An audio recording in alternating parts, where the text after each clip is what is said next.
there are actually 3 active steps in the final element of the 3-part captioning process in Universal Subtitles.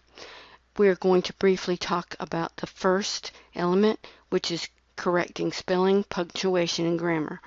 And at the edit step, it's a good idea to do this first. And now, after this opening screen, we're going to go to check our work.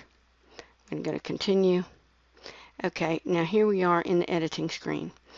So first of all, I'm going to go down and I'm going to listen to the beginning of this because I know that I missed a couple of words at the very beginning. So I'm going to go ahead and play that.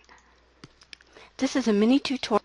This is okay, so what I want to do is I'm going to add this is at the beginning. I'm going to click in the text box and I can go this is now we'll see if it makes that. I know accessible multimedia, this is the title, so I would like for that to be capitalized. And this is a mini tutorial, and that really doesn't need to be capitalized. Let's do that correctly. And so you can see we can just edit right here, pretty much just like any other text box such as that. And it's as easy as that. When I click away, it'll correct my actual caption. So the most important thing to consider when testing third-party content, and I think I'm going to move this.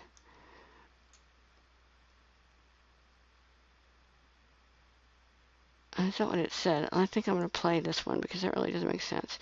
So let me scoot in through covering here. The topic of accessible multimedia, testing third-party content. The most important thing to consider when testing third-party content multimedia for accessibility. Okay, it would make more sense on this other line, so I needed to hear it again. It's a good idea to listen to the whole thing before you start this editing, but obviously I didn't do that. So now I'm going to click in this box, and I can just move things around and make corrections like this. Because we're going to edit the timing and the timeline last, that's why it's a good idea to do all of this first. Now, at this step, we're talking about spelling, punctuation, and grammar, so I would continue throughout this tutorial, adding throughout this video, adding punctuation where it needs to go. And when we're typing the way we type, that's the thing you have to do most often. It's easy to put a period where one doesn't belong. We're not going to adjust this now. I'm probably going to want to split this up, but we're not going to do that during this step. This is just a step where we would address spelling, punctuation, and grammar. And this has been part 1 of 3 of the mini tutorials for the final step in the Universal Subtitle Captioning Process, Edit.